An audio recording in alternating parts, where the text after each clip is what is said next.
Do do do do do do do do do do do do do do do do bum bum bum bum bum bum bum bum bum bum bum bum bum bum bum bum bum bum. Hey everybody, John Williams. I used to listen to John Williams records when I was a kid because I wanted to be one of my dream jobs was to be a composer, a musical composer. And I would compose music and listen to his records and soundtracks for a variety of films. Star Wars, I had the whole 4 CD box set of that, and I still have it somewhere. Anyway, that was one of my many dreams when I was a kid, and I loved that music. Still love it. Anyway, welcome to Brunt Force Trauma. I'm your host, Joel Van Brunt. I'm experimenting with new titles. So Brunt Force Trauma is the title today.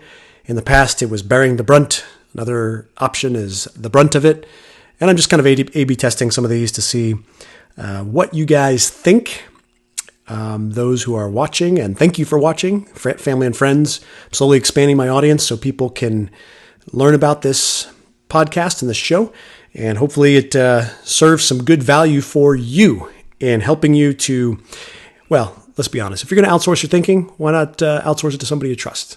Why not? And if you're not going to outsource your thinking, then maybe I can provide you with some references of places you can go and look up things for yourself. So my goal, help you build discernment, wisdom, and control your emotions. Have grown-up conversations instead of 5th grade shouting matches, which is all too common in today's world. You know, remember 5th grade? In 5th grade, I would play rugby at recess, and we'd all run around and tackle each other and then get in these shouting matches, and it was just, 5th graders. It was super fun, though. So there's something about the shouting match that is fun, but generally unhelpful, especially if you're demonizing and mischaracterizing and assuming ill intent literally all the time. And we see some of that today. So, intro to me, I am to help guide you through the fog of war in life, philosophically, politically, culturally. Fog of war, I've mentioned a lot. Basically, we are walking down this path of life and we have all this competing information. We don't really know which one's right. It's contradictory. It's partial.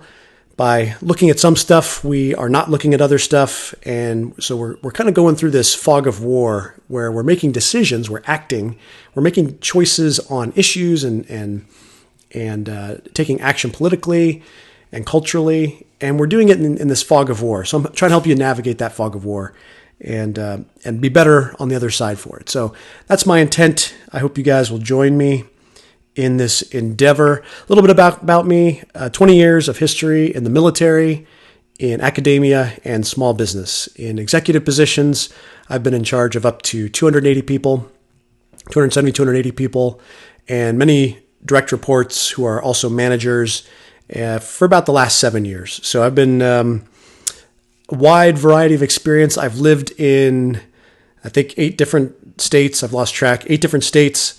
I have worked in more states, I think something like 10 states. And I have traveled and spent better than, just a layover at an airport. I've traveled to something like 43, 44 states. So I've had a really broad breadth of experience in different disciplines. I'm an engineering major from Northwestern University.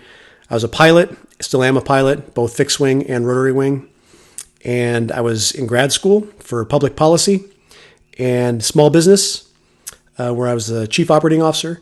And I did a startup for a short period of time. And I've been affiliated with the military for now 21 years. And I've worked my way up in the military ranks as well. So that's a little bit about my background. And oh, by the way, I was an acting minor in college, and for about a year and 8-9 months or so between leaving active duty and going to grad school, I went to LA to try the starving actor thing and did some creative stuff, which was phenomenal and exposed me to a whole new world, whole new culture out there with that endeavor. So I've got the artistic side. I've met artistic people. I've worked with them, great people. And I've got the math, science, engineering side because I was a, engineering major. And I've got this weird skill with flying, flying both fixed wing and rotary wing aircraft. So I'm true generalist, good at a lot of stuff, not great at anything. So that's where I am. But I think the broad breadth of experience, hopefully my take on things will help navigate you through this fog of war. That's my intent anyway. I hope you get some value, like I said. And so without further ado, let's dive in. So COVID improvement plan updates. Of course, I always start with that. What is that? COVID improvement plan. Basically, during this time of stay-at-home orders, hopefully you're figuring out something that you can do daily, whether it's cooking or whether it's a skill or whether it's exercise that you can really nail down and focus in and get better at that during this stay at home. And then you come out of this whole thing better than you went in. And certainly those of us who have more time with family, that could be one of them. More time with cooking, that could be another. For me, what I've endeavored to do, aside from spending time with my family and developing a relationship with my kids, which by the way, 4 kids is chaotic. I had no idea. God bless my wife. She is a stay-at-home mom and homeschools our children. And it is no joke. That is a full-time 24/7 job. It is hard. And I like to sneak away to this room every now and again and kind of get out of the chaotic mess that's over there. But I love them to death. We were out playing ball in the outside today, which is great. And that's why I'm a little bit late on this live cast, because I was spending time with them and doing dinner and getting them ready for bed. So I am kind of doing 2 different time sets for live streams. One is here in Hawaii, mid-afternoon, roughly 11, 12 p.m. Hawaii time. And then the other one would be after my kids start to go down for bed, which would be about 7, 8, 9 p.m. Hawaii time. So that's the middle of the night over on the East Coast.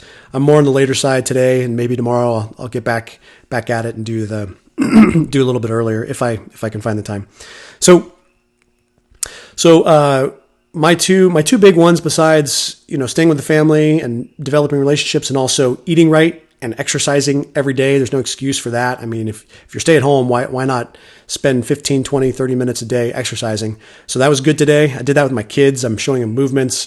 They love it. They love exercising with me out in our carport, running up and down our hill.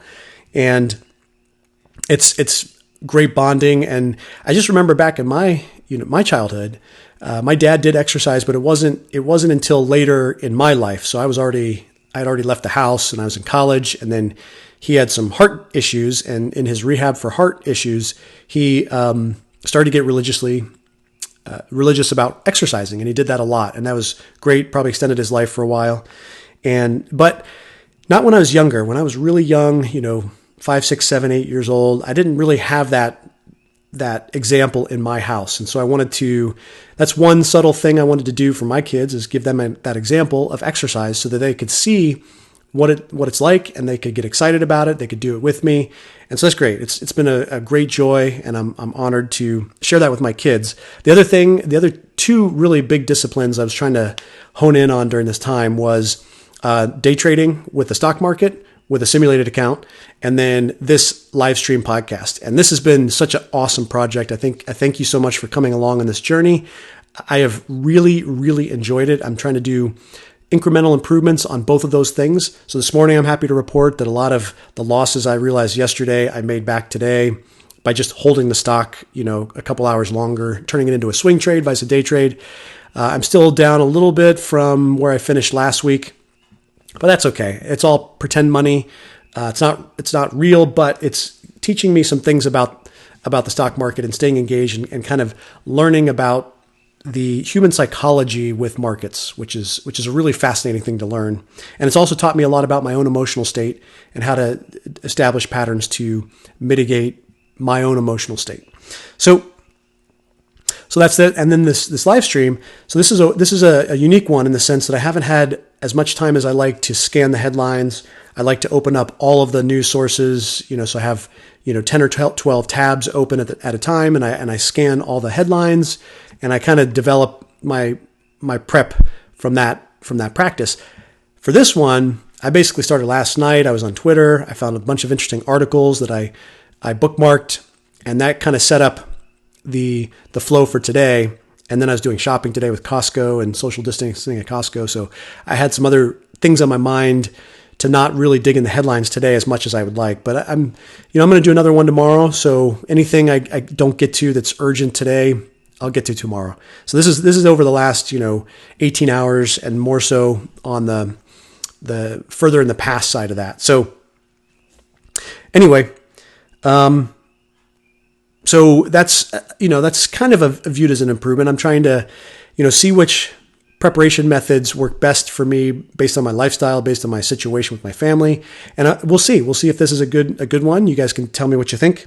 So first, have you received your stimulus yet from the federal government? So $1,200 or something. I don't know if that's per person or just per family. I can't recall. But I haven't, and I haven't got my unemployment yet. I got laid off 4 weeks ago or 3 weeks ago now, and I haven't received unemployment. And I haven't received the stimulus check. So, we're burning through savings, and that's been great because I haven't had super high stress. Trying to find a job and paying bills and stuff. But you can see that savings account. Those of you in the same boat, you're seeing your savings account dwindle, and you're like, okay, where are things? And I'm checking my bank account, and it's not there. So what's the deal? Is anybody else in that situation? I don't know. I'm going to start to investigate it probably tomorrow as I have time. But just thought I'd ask if anybody else is having that issue. Also, yesterday I went through this makeup of Congress thing where only 38% have business experience, according to one source, FAS.org, and that meant that 62% don't have business experience. And so there's all these decisions getting made about small business and about loans and about stimulus and an underrepresentation, in my view, of small business. So small business is a significant employer in the U.S. It's upwards of 65 million people, somewhere around that 65 million people estimate of how many people small business employs. Don't quote me on that. That's going off some memory from about last week when I saw that number. But it's a significant player in the employment cycle, and it feels like sometimes there's underrepresentation of that point of view. And I also looked at what the makeup, what the background of governors and legislators was. So governors, there's only 10 governors currently who don't have prior political public service experience, i.e. maybe business backgrounds or maybe something else that's not captured in the data. But I thought that was pretty interesting. And 16 governors, I think, were law, as opposed to something like 59%-ish were law and education in Congress. Well, what about here in Hawaii, where I am? So in Hawaii, it's only been a state since 1960. And so I looked at all the legislators, all the state reps and state special envoys and state senators federal senators, federal representatives for the House of Representatives over the last 50, 60 years, I guess 60 years now. And what I found was I couldn't find a single rep that had major or really any small business to speak of experience. Most of the reps were attorneys or were involved in the public sector and public service prior to, or they basically inherited the position from the family, from a parent. So kind of that handing down the torch, George H.W. Bush down to George W. Bush. So there's kind of like certain established ways, at least in my state, of how you get into the political scene. For example, the current rep that I have, Tulsi Gabbard, she had a father who was involved in politics, and she got involved in that way. She's a veteran, and she's running for president, I think still. And then, so she said she's not going to run anymore. And now the main person on the Democratic side, Kai Kahele, he is a current state senator, and he got that job from his dad when his dad passed away in office back in 2016. So that's how he got the position. Same, name recognition. That makes sense. Duncan Hunter, who resigned from Congress. He was in San Diego. His dad was a representative as well down in that neck of the woods. So that's a pretty common theme. But what you won't find is a lot of people come from the business community. In fact, I don't know of any, right off the top of my head, of any representatives or senators who've come from Hawaii who have any kind of business acumen or knowledge.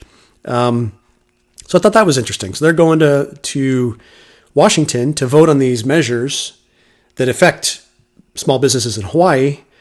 And, they can listen. Of course, anybody can listen to anybody else and understand what their position is. But to walk through those steps, that's a different story. And I remember living paycheck to paycheck when I was trying some crazy risky things before we had kids, whether it was a startup company or whether it was being a starving actor in LA. And it is not easy. It is not easy. You have a different level of stress, a different level of attention to, the essentials of life when you're living paycheck to paycheck. And a lot of my direct reports or my direct reports in the last capacity that I had are facing that scenario right now because they were living likely paycheck to paycheck, at least in entry-level positions. And now all that's taken away. So I just thought that was interesting. It's kind of a almost nepotistic, pro-entitlement, pro-intervention mindset here in Hawaii with the federal government. It's predominantly Democrat, overwhelmingly Democrat. My read is that that's shifted so far to the Democratic side that inevitably it'll come back to the right, and it should, to make it more healthy and more balanced in the state.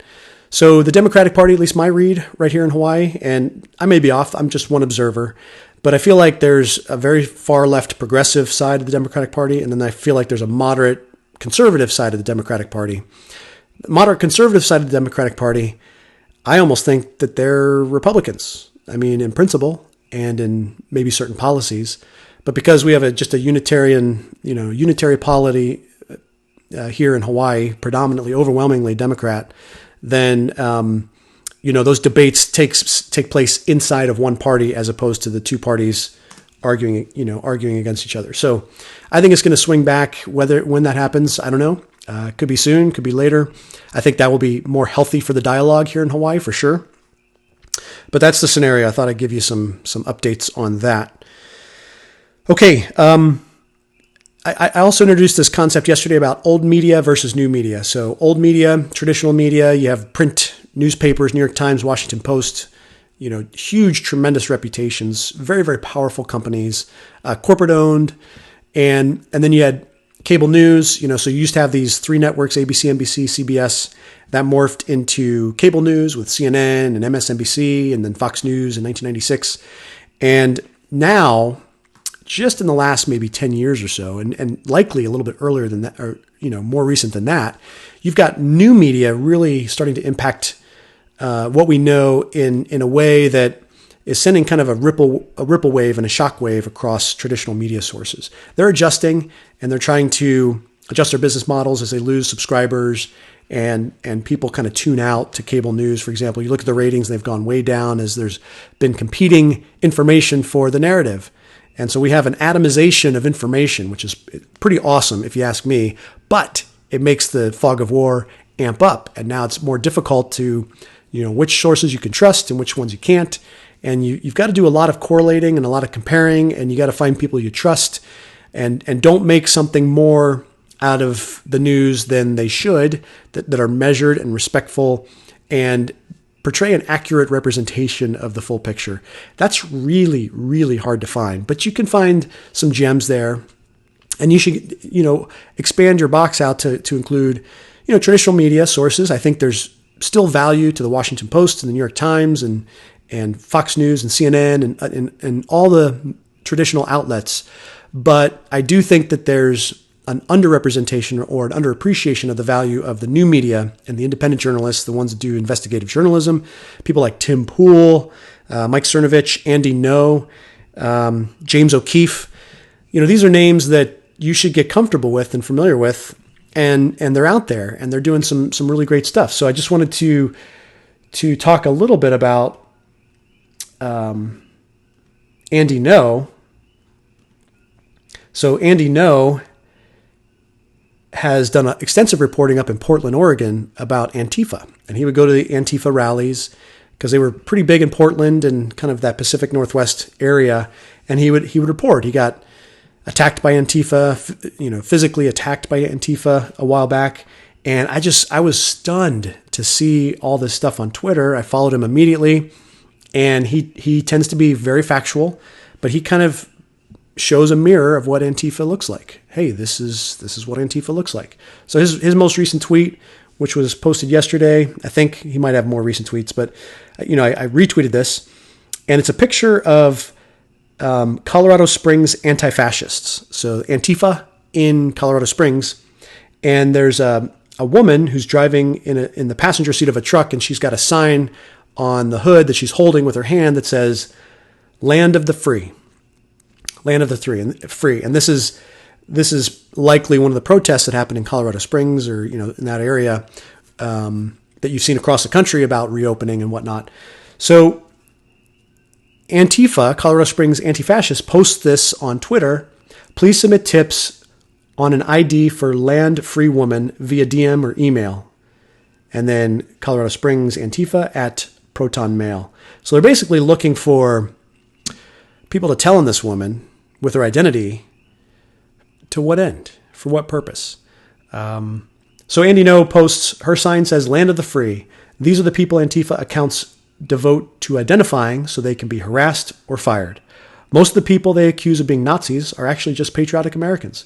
This is why their violence has been so indiscriminate at times. And Antifa is a violent group. If you've looked at their protests on college campuses, it typically turns violent.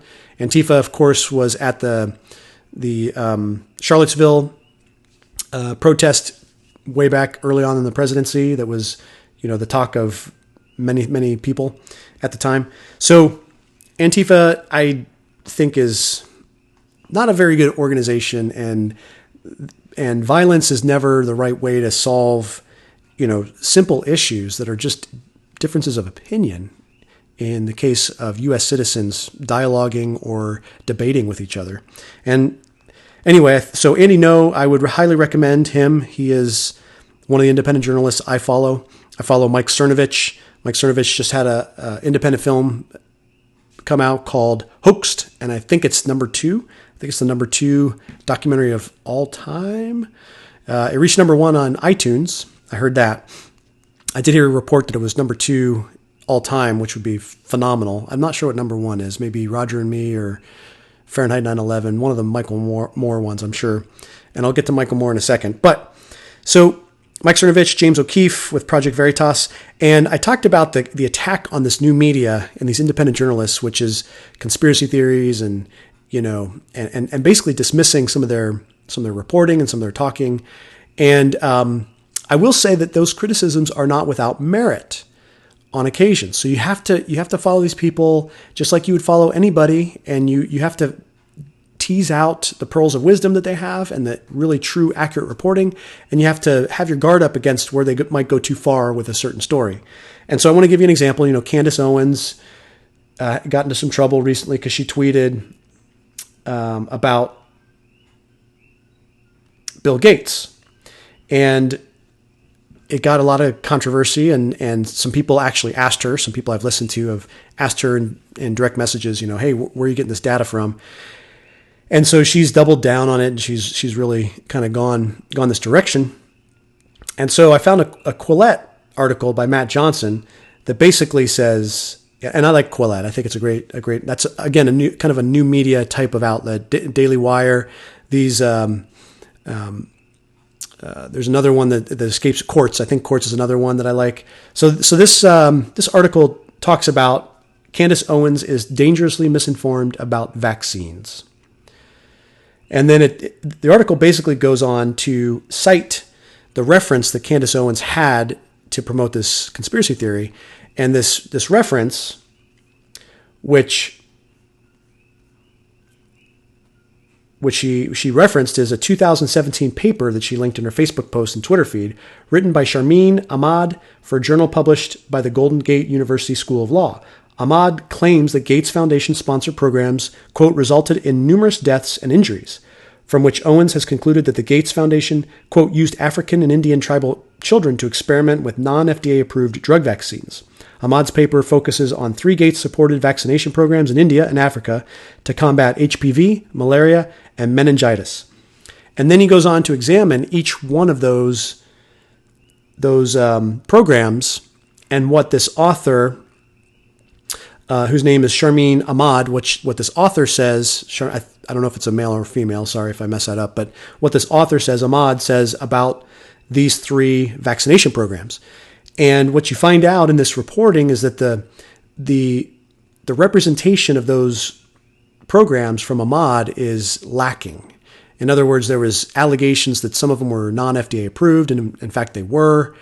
And there is another side of the story, which is, somebody trying to do good in certain areas of the world and operating within the rules and the laws of member nations to try to maybe accelerate clinical trials and try to accelerate trials of these drugs that might have an impact.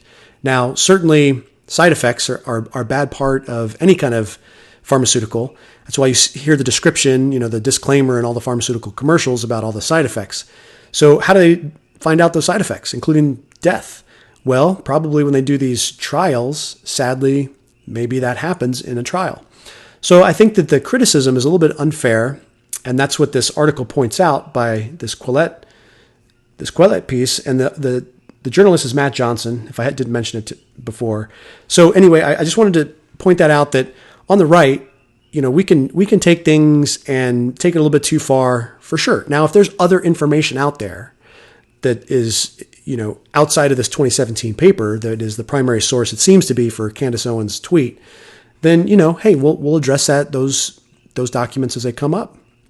And maybe it's worth some sort of investigative piece by one of these independent journalists, or maybe by Old Stream Media.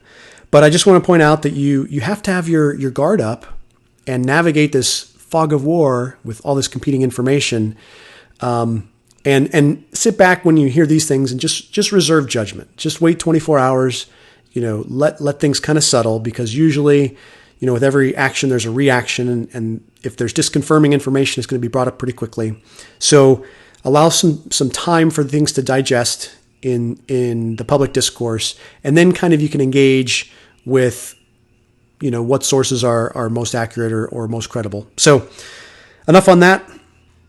Along this lines, this intellectual dark web from years ago, if you're not familiar, this was these intellectuals on the web who had these platforms and audiences that kind of banded together. I think Eric Weinstein coined it, and includes people like Joe Rogan and Ben Shapiro and Jordan Peterson and Sam Harris and Dave Rubin, Eric Weinstein and his brother Brett Weinstein, and some others.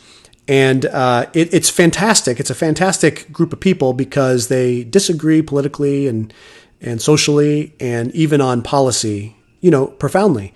But they favor that open dialogue and that free exchange of ideas, and they're really critical and troubled by cancel culture and basically shouting down somebody who opposes you so that you don't hear their point of view. So anyway, Eric Weinstein, another guy I follow on Twitter, and he posts this, which I thought was kind of troubling. And since this goes up on YouTube, we'll see how this goes. So he says, and this is kind of being a little bit ironic and a little bit poking fun. So he says, it's imperative in the midst of a public health crisis that we are able to question and contradict authoritative sources like the WHO when they appear to be lying to us or covering for endangering the public opinion or the public. Google, Facebook, and Twitter are expendable.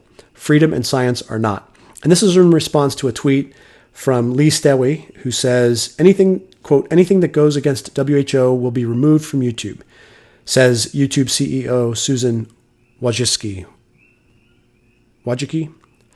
I'm going to bastardize that name. I apologize. But you can see this clip where she's being interviewed and she says, we're going to take down anything that contradicts the WHO guidelines, to which I thought, well, didn't the WHO just basically exacerbate the fog of war in February and in January with whether this could be transmitted human to human, with travel bans and travel restrictions? They initially said, no, there's no need. And then finally declaring a global pandemic March 11th, March 11th timeframe is when they actually declared a global pandemic.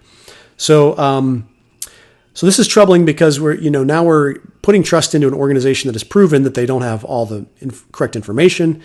Who knows why? Maybe they have misinformation themselves. Maybe there's intent. I'm not going to talk about the intent because I can't read minds. But certainly it led people to think that COVID-19 wasn't as a big deal as it turns out to be.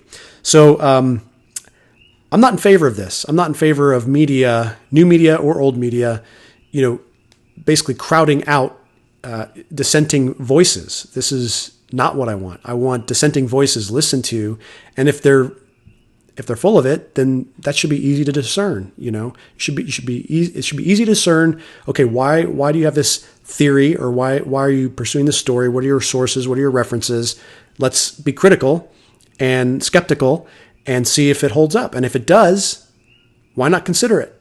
Why not? That's why I'm in favor of people outside the discipline of epidemiology looking at the models, like mathematicians and data scientists, because epidemiologists banded together, they can become their own self-licking ice cream cone, and they can be prone to groupthink.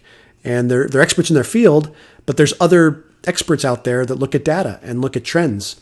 Nassim Taleb, had an article about COVID-19 and him not really liking it being called a black swan, which I've called it a black swan since the beginning. So I apologize, Taleb. I love your book, Black Swan. I think this is a black swan event for the world, but if you don't like people calling it black swan, I'm sorry. I think I'm going to still call it black swan. So anyway, I don't like new media crowding out dissenting voices. I think that's dangerous.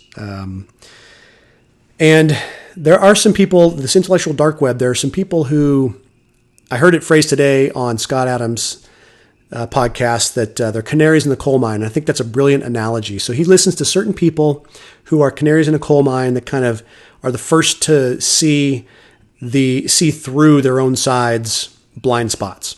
And so he talks about a couple. I like Joe Rogan. I like Eric Weinstein. I like Bill Maher. Some other names that might come up. And on the right, Tucker Carlson, I agree with that assessment. He might be a canary in the coal mine for the right. And there's some others too. So what's interesting about this is that Earth Day, I think, hit 60, 70 years old, something like that, 1960. I'm not exactly sure what the first date was. It was somewhere around the 1960s or maybe 1970, somewhere around that decade. And so we have Earth Day, and in honor of Earth Day, none other than Michael Moore executive produces and releases a documentary called Planet of the Humans. And I found out about this from a guy I follow on Twitter, Michael Schellenberger, who is a green nuclear deal person. And I've talked about that a little bit before. So I wanted to pull up his Twitter. So he says, major new documentary film produced by Michael Moore exposes why renewables are worse for environment than fossil fuels, why green leaders promote them, why everybody got it wrong. My latest. And he has an article in Forbes about it. So I thought, wow. And, oh, by the way, they released it on YouTube, free. So I downloaded it last night and I watch it. And it reminded me of a debate I had back in September with some of my friends about climate change and renewables and this Green New Deal and AOC and all this stuff with climate change. And so what tipped me off to this was, so I have this mathematical science background with being an engineering degree from Northwestern. Both my brothers are in energy. Both of them are master's degrees in engineering. And so we've discussed this and dialogued about this over the years. One brother was convinced that peak oil was going to happen. That turned out to not be the case, but he was trying to persuade the other two of us that that was going to happen. And I can't remember the date, 2004 or something like that. So that turned out to not be the case. And my other brother did some calculations about what kind of carbon footprint electric vehicle would have. And he came to the conclusion that the carbon footprint of an electrical vehicle at the time, this is maybe 10, 15 years ago, was more than really high efficiency internal combustion engines. And what he meant by that is the carbon needed to increase the grid electricity to feed that electric car per mile was more than if you just simply put an internal combustion engine in a car that was high efficiency and just plug gas into that. So you burn more fuel, more gas to get the electricity in the lines to feed the car than you did just putting it in the car in the first place. And he was onto a physics thing, where you can't create energy, you can only transfer it, and you have this energy loss when you're converting energy from one form to another. And so that stuck with me for a long time. And I came across this article back in February, and I wanted to discuss it. I'm sorry, back in September. Okay. So this is from another guy I follow on Twitter, John Mayer, who is not the artist, it's spelled differently, but he is a physicist as far as I can tell, and I've had some physics back and forth with him about climate change.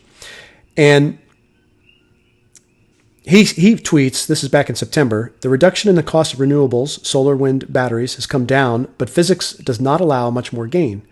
And then he references this ManhattanInstitute.org green energy article. And then I quote it and I say, no fundamentally new energy technology has been discovered or invented in nearly a century. That's from the article. And let's see.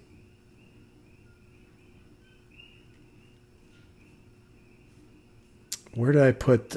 hold on just a second. Okay, so I said this tweet was going to age well. Anyway, so I opened up this ManhattanInstitute.org article, and it talked about how the countries who have really pursued this green energy path, like Germany and like other places in Europe, are starting to increase their carbon output, or carbon footprints, because they're finding that the crossover point where renewable can take the load isn't happening.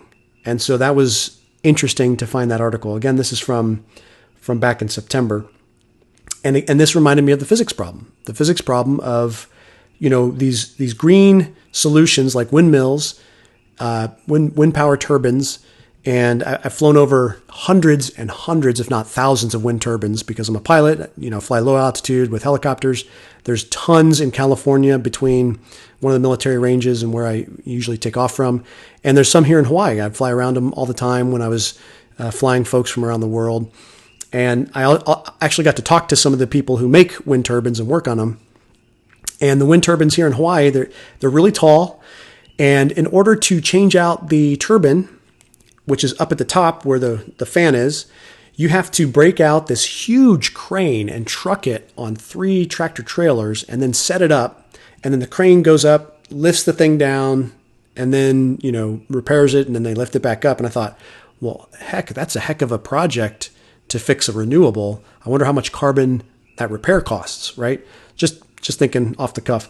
So anyway, that's some background. So I watched this Planet of the Humans, and it's directed by Joe Gibbs. He's kind of the main lead on it. He's this, tree hugger from the UP, which I've been to. UP, beautiful place, Upper Peninsula in Michigan. So he was up there early in his life, and he paired with this guy, Ozzie Zenner, who, as I recall, was a academic from Northwestern out in California. The Northwestern part hit my brain because that's where I went. And anyway, they let me just say that this film really, really cuts against the narrative that green renewable energy is going to reduce carbon. And it presents some compelling evidence for it. So one of the things that's most obvious is one of the green energy solutions is biofuel, which is kind of code word for burning trees. That's really what it is. So biofuel, because it's renewable, you can plant trees, and that's absolutely true, yes. But all these biofuel plants have cropped up all over the U.S. because it's viewed as green. But of course, when you're burning trees, you're also releasing carbon dioxide. It's not, you're not reducing your carbon footprint just because you burn trees. You're actually maybe increasing it in some areas because you're replacing other cleaner burning sources like natural gas, etc. So that was one thing that they really tackled. The other thing was when you construct all these wind turbines and when you construct solar panels, I didn't realize this in solar panels. Solar panels are made from sand and coal and maybe some other things. But in order to weld the coal and the sand together, you got to burn it, which means you got to burn coal to connect with the the sand in order to get the solar cells. Well, when you burn coal, you get CO2. So just in the process of producing these technologies, you are using energy. Likewise, you need to mine a lot of special minerals and special materials particularly for solar, a whole number of them. So you have to have all this mine infrastructure set up to support that industry. Now, how do you do mining without big equipment that's burning fuel, and then you transport it, and you're burning fossil fuel to transport it, and then you construct it? Constructing it requires high heat, melting stuff, steel, all these things that require energy. And then after that, you have to transport it from wherever the manufacturer was to wherever it's going to be used. So that transportation cost, whether it's a ship or a tractor trailer or an airplane or whatever, it's going to have to get it from point A to point B. That costs energy. Okay, so after all that, you set it up, you construct it, which by the way costs energy. And then after that, you leave it for 10 years or 12 years or maybe 15 years, and then it doesn't work anymore. And then you got to start over and replace it with a new one. So what came out of this documentary was this sense that all this energy you are using to mine it, to transport it, to build it, to transport it to where it's going to set up, to construct it on site, and then do it again 10 years later or 20 years later or 15 years later, whatever it is, maybe it would be better spent just burning that energy for electricity and energy in the first place, burning those fossil fuels for electricity in the first place. So that is the physics challenge that I offer to you guys. And I wanted to make kind of a bold prediction here and see what you guys come up with.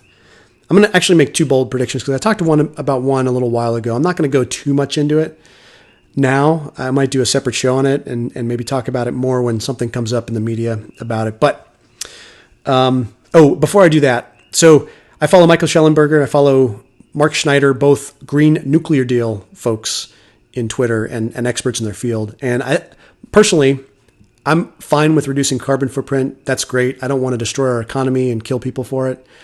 And I think nuclear is really the best viable solution because you can really bring the right and the left together to agree to nuclear as a path forward. And we got Gen 4 nuclear research that we really should go hard at. And if we become the leader in the world, then we're set up and poised well. And France has had pretty high success with being predominantly nuclear, I think 100% or close to 100% nuclear for a while now. So anyway, I just want to follow that. And then one quote, which I thought was really pertinent to kind of some of the themes that I talk about on a regular basis. And this is from one of the evangelists of climate change. And it was a woman named Vandana Shiva. And she was really the only leader in the environmental movement who the filmmakers thought was honest about this issue.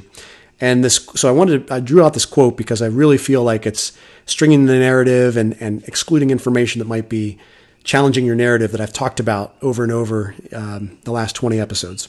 So she says, quote, "The big crisis of our times is that our minds have manipulated to give power, that our minds have been manipulated to give power to illusion." So let me read that again. The big crisis of our times is that our minds have been manipulated to give power to illusion. So her take was that the whole environmental movement and green energy was an illusion. That's what she says in the film. That's not me. That's a climate change, we got a change course person who's interviewed in this film.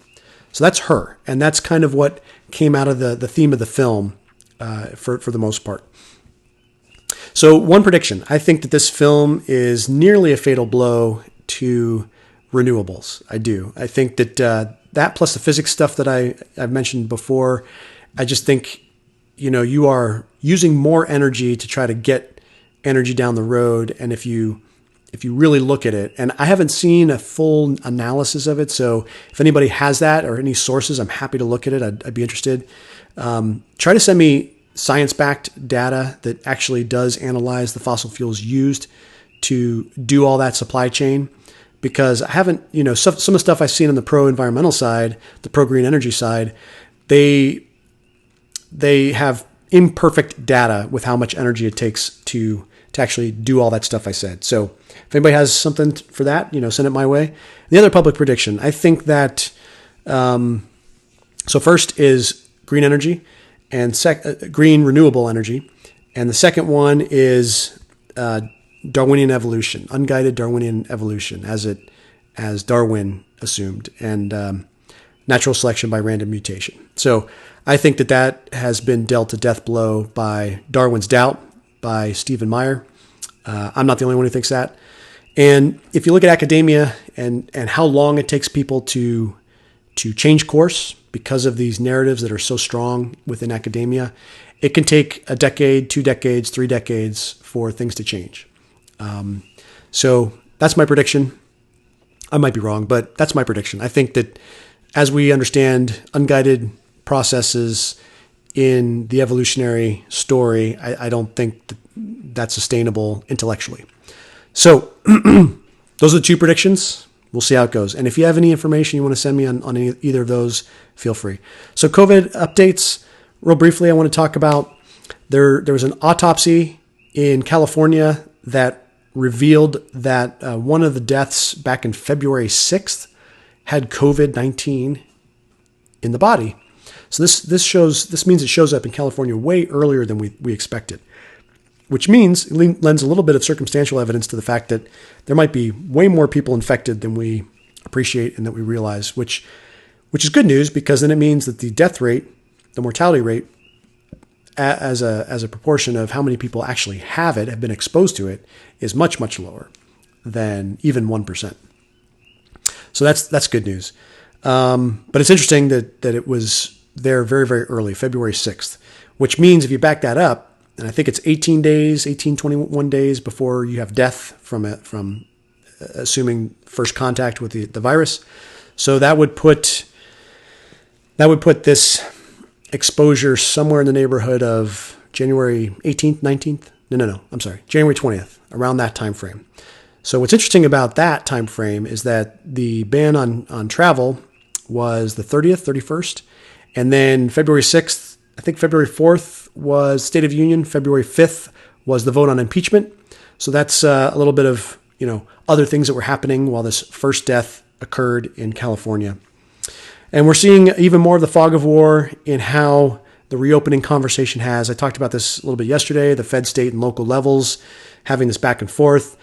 Georgia's a good example in the news where the governor says, hey, let's open up. We're going to get back to work. And then the local mayors are like, CDC and testing and whatnot. And New York City is another good example. You're seeing some real interesting friction with Mayor de Blasio putting up this is in the New York Post, putting up this tip line so you can basically turn in people that you see not socially distancing and being in the wrong place, and this just caused a lot of laughter on my side that the tips that were offered in this tip line were vulgar and Hitler memes and stuff like that for Mayor de Blasio, because that's troubling that you would set up an informant line in America. I mean, that's really strange. So I mentioned this yesterday. What's missing is a grown-up discussion on risk and who assumes that risk. And it sounds like the Georgia governor's having an honest conversation about this, that he trusts the citizens to make good risk decisions. He trusts the locals to do that. And that's basically what Sweden has done as well. If you've been following that story, Sweden has done very little lockdown, and they've basically encouraged all this social distancing, and it seems like a culture that's more prone to listen to authorities and do the social distancing. So they're taking a different approach, and we'll see how that works on the backside. So anyway, a lot of friction, and just keep an eye on that, and if you find yourself going too full throw into one side of the argument, maybe back up a step and kind of see what the other side has to offer. So for example, if your ultimate, protest and we got to be in the streets and we got to not wear masks and we got to be, bring our families and not abide by 6 feet of separation, maybe reassess and say, okay, maybe this isn't the best idea if I'm going to try to avoid bringing COVID-19 back home to my parents or in-laws. Not going to comment on any kind of motivations in that one, but just be wise about it. You can protest and you can still abide by certain guidelines by CDC, and not throw everything out. You don't want to throw out the baby with the bathwater. And on the other side, if you're looking at these protests and thinking that they're endangering Americans and they're irresponsible and, they need to be controlled or they need to be silenced or they need to be forced into certain action, take a step back. Certain things have way more value than you may think.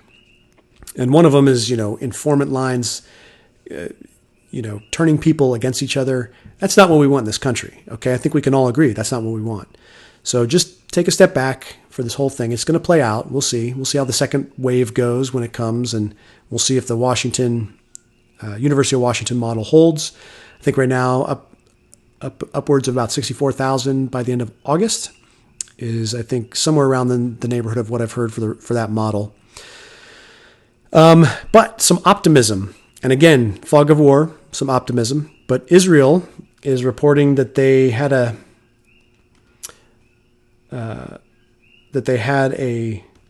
treatment with 100% survival rate in Israel. Now, it wasn't a very large sample. This is from the Jerusalem Post by May and Jeff Hoffman. And Israel-based Pluristem, the company, has treated its first American patient suffering from COVID-19 complications under the country's compassionate use program. The news comes days after a report by the company showed that 6 critically ill coronavirus patients in Israel who are considered high risk for mortality were treated with Pluristem's placenta-based cell therapy product and survived. What's interesting about this article is that it talks a little bit, if I'm remembering the correct article, about some of the issues with COVID-19. So this might get a little bit technical. So, okay.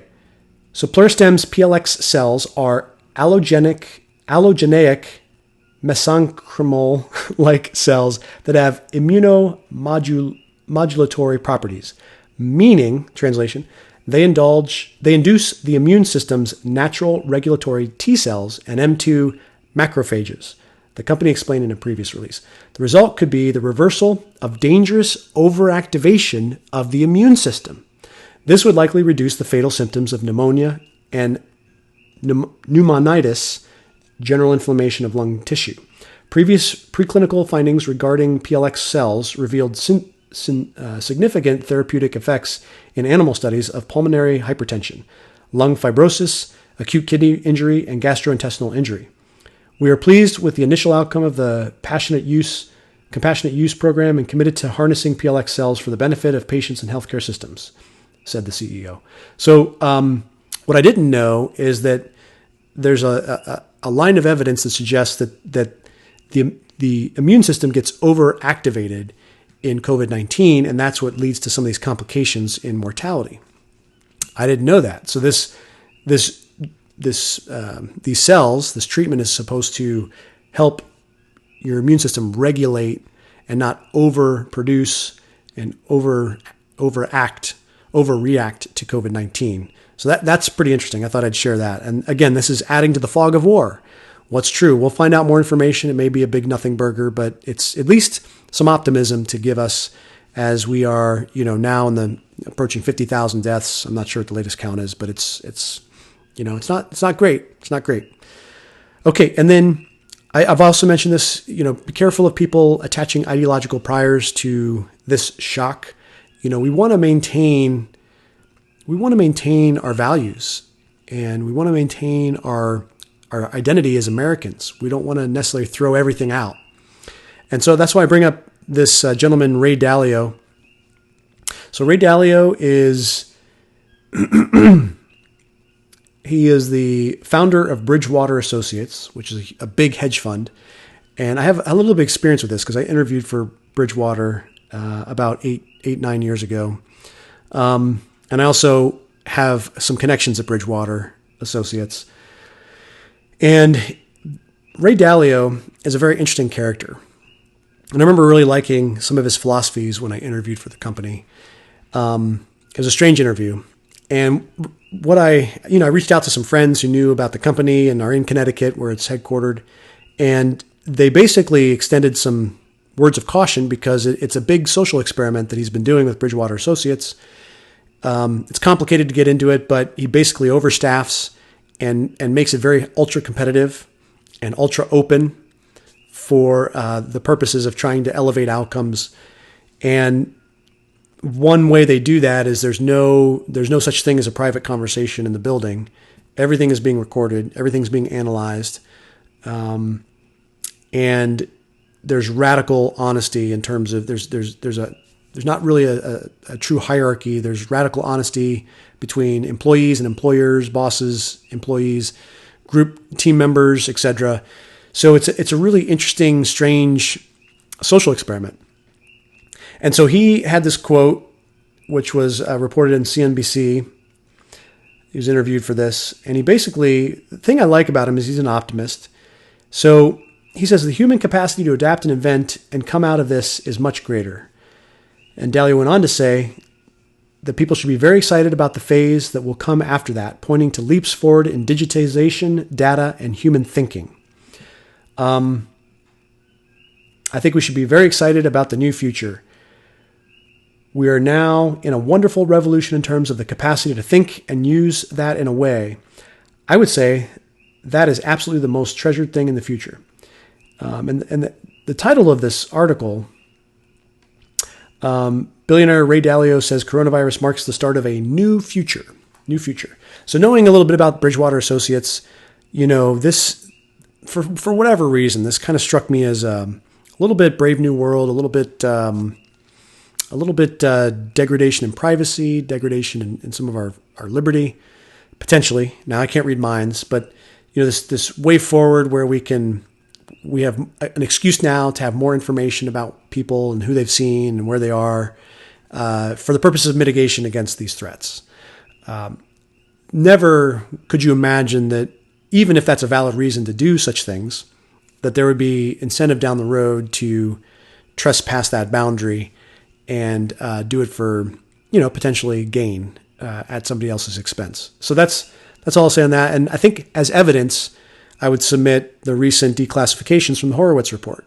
And I covered this yesterday. But why do I say that? Because, out of 9/11 and the FISA application and all this stuff to get ahead of the terrorism thing, the big question was, are we giving up our rights? And this is what people like, whistleblowers have been saying, that the government has gone way, way past civil liberties and whatnot. So the declassification of the Carter Page stuff from IG Horowitz suggests that the FBI actually, went too far out of good intentions or at least from their perspective, intentions that were valid, even though it did, obviously go past, unwarranted search and seizure, in my view.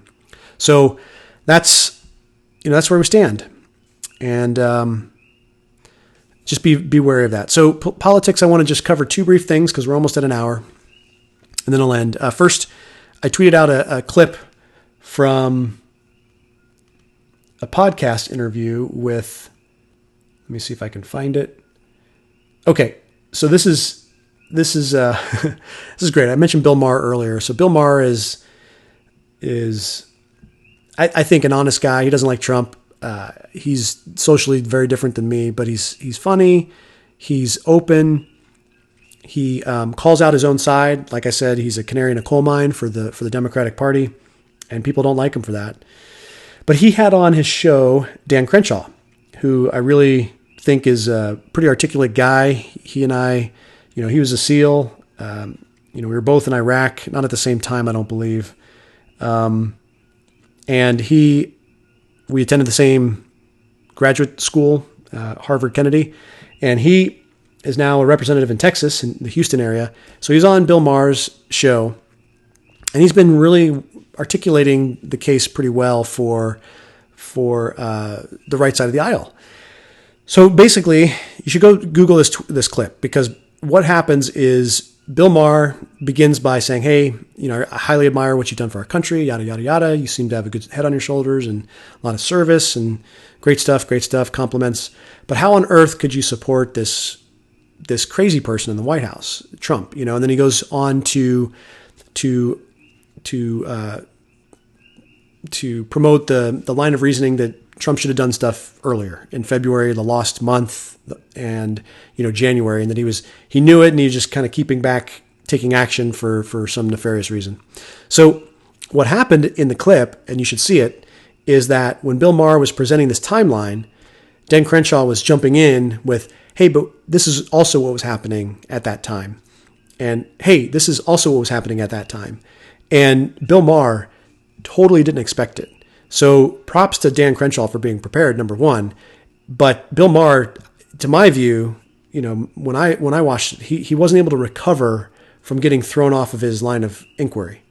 And you could see him kind of wondering what to do. How do I handle this situation? And you could almost see the cognitive dissonance starting to look in his face, like, hey, maybe I don't know what he's thinking, but I think he was a little bit frustrated and maybe resistant to the information. And hey, because at one point he said, hey, let me just continue on with this line of evidence.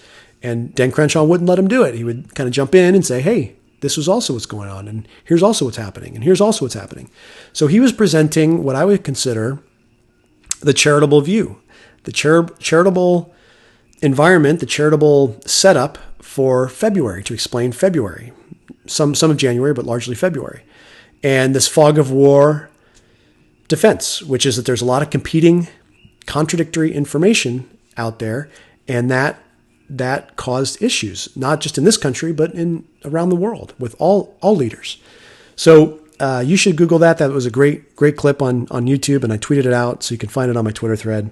And I issued this challenge to my TDS friends. It's only 14 minutes long, and I said, for all my revisionist TDS friends, of which I have many, anyone care to take up Maher's rebuttal? ? Enjoy. So I wanted to, see if anybody would be willing to pick up the baton from where Maher left the segment after 14 minutes, because he had no resolution on his side, and that's pretty clear from the clip.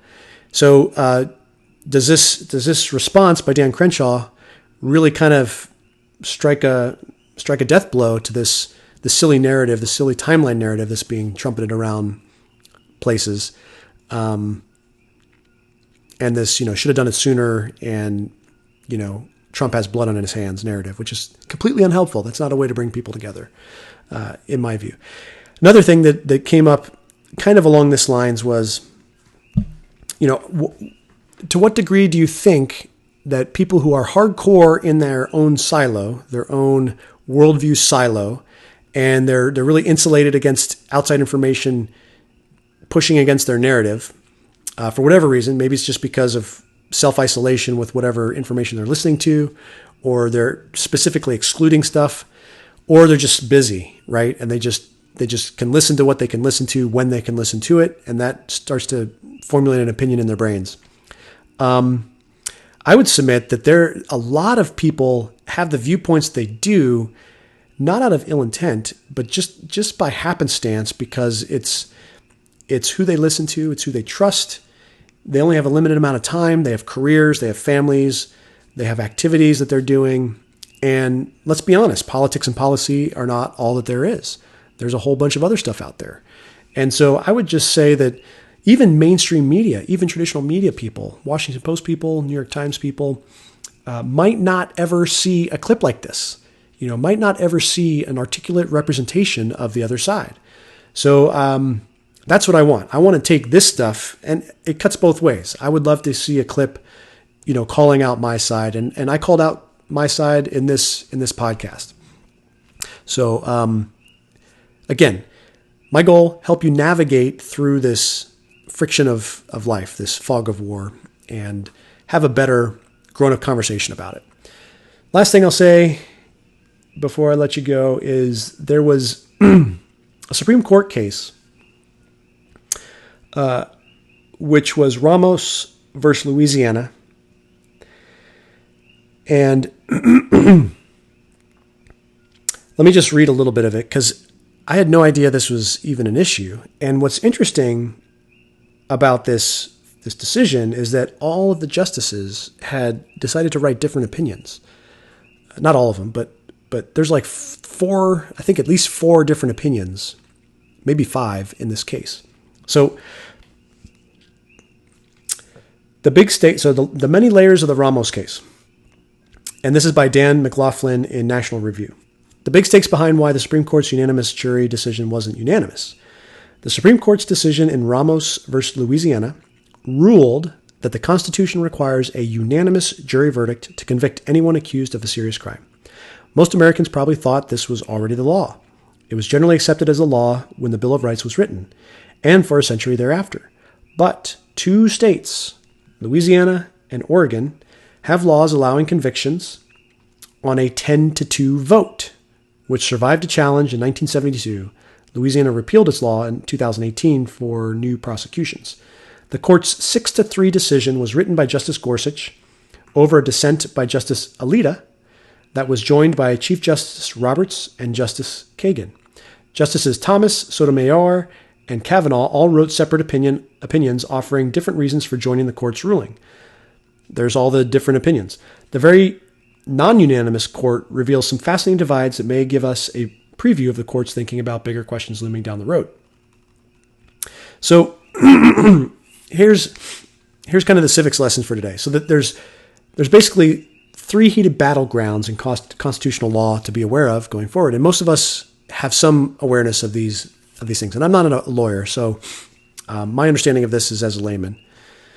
So the various Ramos opinions covered three heated battlegrounds in constitutional law. One, whether to read the Constitution to mean what it meant when it was written. This is called originalism. Two, when and how to overturn existing precedents. And three, whether neutral, non-discriminatory laws should be invalidated if they were written for a discriminatory purpose. So for Supreme Court aficionados, Ramos also delved on the side into two other long-running questions. How much weight the court should give the social science data or to a consensus among the states, and why and how parts of the Bill of Rights apply to the states. Looming behind those debates about judicial methods are differing views of how to resolve big-ticket questions that will come before the court in the future, some of them quite soon. So I'm not going to get into what the other, what the future cases are, but originalism. So let me just paraphrase what I understand that to be. So should we interpret the Constitution with how the framers want it to be interpreted and how the originalists intended it to be interpreted? If there's been a precedent, what grounds do we overturn that precedent? And then, do non-discriminatory laws or neutral non-discriminatory laws, should they be invalidated if they were written for a discriminatory purpose? So I guess going back to the originalism discussion, can you interpret the current laws to be discriminatory in nature? And therefore, should they be invalidated at the court level? And the sub-questions I find fascinating. How much weight should courts give to social science data or to consensus among the states? And why and how? So again, the consensus among the states, 48 states had unanimous jury verdicts, 2 states had 10-2 rule. And then social science data.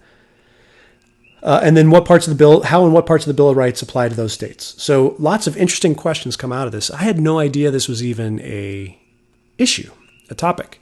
But very fascinating stuff. I really like the social science stuff because, when the court is weighing social science to rule in one way or another, we have to remember social science is sometimes difficult to replicate, and therefore the conclusions that we bring out of social science sometimes are proving more than they maybe ought to. Now, there are certain repeatable things in social science. Daniel Kahneman, for example, in Thinking Fast and Slow, has some really great examples of repeating social experiments or social science data. But other ones, like particularly the surveys where you ask people to self-identify with certain things, those are sometimes difficult to replicate and repeat with the same results. So we just got to be careful of those kinds of things and how much weight we we put into those types of social science endeavors. Anyway, I wanted to add that to your stack of stuff to go forward and be more equipped to discern what is going to help you think better and what is not going to help you think better. If it's eliciting a high emotional reaction from you, I would submit that that's not helping you think better. However, if it's not doing that and it still confirms your priors, it's still more evidence, then that's okay. Be on the lookout for confirmation bias in yourself and others. Be on the lookout for cognitive dissonance. And I would submit that the example I gave yesterday on abortion is an example of cognitive dissonance, where you have 30 million more men in China than women because of gender-specific abortions in China under the one-child policy. That makes me cringe. Maybe it makes you cringe. But why wouldn't that make you cringe about our own abortion policies in the U.S.? That's cognitive dissonance for you. So hopefully you can navigate things a little bit better after this episode. I look forward to your comments, and I will see you guys later. Love ya. Bye.